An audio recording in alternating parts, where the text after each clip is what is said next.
That's tough. New York lacking offense in this one, but the defense kept them in this game against a Washington attack that's supposed to be high-powered once again, however aging they are. Jayden Daniels, 19 of 30, 233, and a touchdown. Back in studio, P2, B-Mac, Jonathan Jones, Joe Musso, your host, here to break down a bit of what we saw between the Giants and the Commanders. We're expecting, JJ, so much out of the Commanders after moving things a year ahead of schedule, if you will, a year ago. Where do they grade out here week one against a divisional foe? Yeah, okay.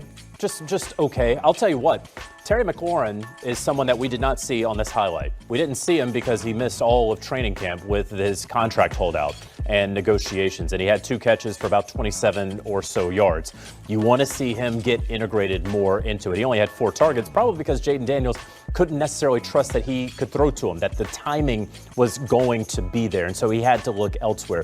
You hope that if you went to the NFC Championship game, if vibes are high, if you add a Laramie Tunsil, if you add a Von Miller, those guys are additive to what you already have in the mix. You have it, you add a Deebo Samuel. So I wanted to see him kind of pick up where they left off, and I didn't see that necessarily from the Washington Commanders today. Always important to point out short weeks is it's Washington on a short one. They will go to Lambeau on Thursday night. So got to take this one, got to move forward, get that lactic acid out. It's never good, Pat, when we're sitting here watching a highlight and we all collectively groan. I mean, that's not scripted television right there. Right. It was a tough go for the quarterback for New York in this one. What are defenses doing to Russ that maybe makes life a little bit harder here later in his career? Oh, man. I mean, I believe the biggest thing is Russ don't have the mobility that he had 3, 4, 5 years ago. And when I played against Russ, his biggest attribute was being able to move the pocket, being able to create those extra time for his receivers to get the ball down the field. Russ is anyways a little quarterback. Yep. So therefore he has trouble looking over the offensive lineman. So that's why I believe a lot of his struggles are coming now, because his athletic ability has left him. So that may be the problem. And we just saw some nasty work by the graphics department. Yeah, who there did with the that? side by side. That's Too soon. It's week one. Take it easy here, folks. Shout out to our team upstairs that does an amazing job side by side when you want to compare those two quarterbacks. The time had come for Daniel Jones in New York, but it might be someone else's time in the not too distant future, Mac. We're not calling for jobs in week one, but if you have a star wide receiver in year 2 that feels like there's someone else on the team that can get him the ball in a better manner, how short should this leash be on Russ? Well, if you're Brian Daboll, it should be extremely short, because your job is attached to the quarterback production, that position. So if you're Brian Daboll, I don't know how long you could sit and just watch what we watched today. There's no creativity in the offense, and you have a quarterback who's not a playmaker. When you have concerns of the offensive line, it's imperative to have a potential playmaker at the quarterback position, a guy who can extend plays, buy a little time to help the offensive lineman out. You can say whatever you want to say about Daniel Jones and what did not work out when he was there in New York. One thing he did do was extend plays, given the opportunity. With Russell Wilson, he is who he is. He is a sitting duck, sitting in the pocket with no aspirations of trying to avoid defenders. That's why he's an easy target when he is back there, and you don't see Malik Neighbors looking like Malik Neighbors during his rookie campaign. You don't see some of the other guys making plays because their quarterback is not a playmaker. So if I'm the New York Football Giants, I don't know how much longer you can handle and watch what you watched today, because correct me if I'm wrong, they played against the Washington Commanders, I want to say improved defense, but it's not like they're the monsters of the Midway. It's not like they played against the Baltimore Ravens, a San Francisco 49ers, a team that has been known to rush the passer. They played against the Commanders. This should be an opportunity for Russell to generate some things. And even though the offense was stagnant for 4 quarters, they still was in this ball game in the end of the 4th quarter. The defense got tired, and this can really tear up the locker room if changes not made sooner than later if you don't see a different production. Yeah, I mean, we're talking about 3.5 yards per attempt for Russell Wilson. That's really tough. And Malik Neighbors, we saw last year, right? He knows what sort of talent he is, and he's going to let his thoughts be heard and be known. You're going to see it on the sideline with his body language. Obviously, Brian Daboll heard it from him. We saw that last year as a rookie. He's only going to do more of it. And I think to your point, B-Mac, as you two both know far better than I, football is absolutely a meritocracy. And so when you are out there on the practice field and Russ isn't necessarily getting it done, but you're looking over there and seeing what Jackson Dart's doing maybe on scout team.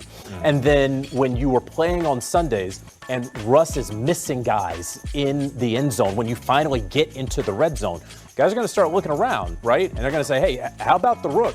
How about the Rook with a little bit of swagger? And Brian Daboll loves Jackson Dart. Loves Jackson Dart. He wants to pull the trigger. I'm telling you he wants to pull the trigger. And what I saw today was an exercise in patience because they had a package of plays for Jackson Dart that the offense was struggling and they didn't use it. They're not spoiling the rookie just yet. They're not ruining him right now. They want it to be perfect when they finally insert him. And to your point, B-Mac, it may be sooner than later. It feels like a story we've heard before. It just belongs to a new city with the futility of Russ here in week 1. The Giants in season openers since 23 can't find a way, and Brian Daboll's team's got to start coming up with answers. What they accomplished in this one, back and forth ball game, high scoring, maybe not to be expected, but the play of Aaron Rodgers, it begs question here on how hopeful you should feel coming up. Very, very, very hopeful. I think the most encouraging thing about this ball game was seeing the Pittsburgh Steelers win a game when their defense was optional. There has been issues in the past in terms of offensive explosion, consistency.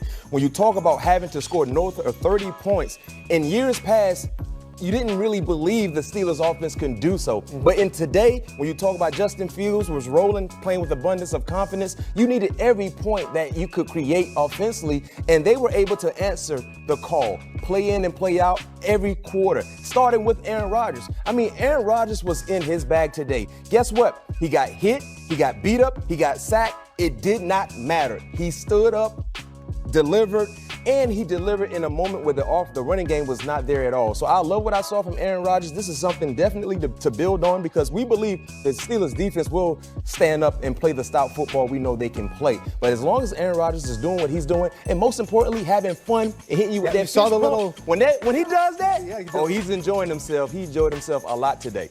No doubt about it, man. You spent time in Pittsburgh. Yep. I spent time in Pittsburgh. You spent time with Mike Tomlin too, huh? No question. What does Mike Tomlin does as a head football coach? Eat, sleep, and breathe what? Football. So Aaron Rodgers has no choice but to do what? Same thing. Eat, sleep, breathing.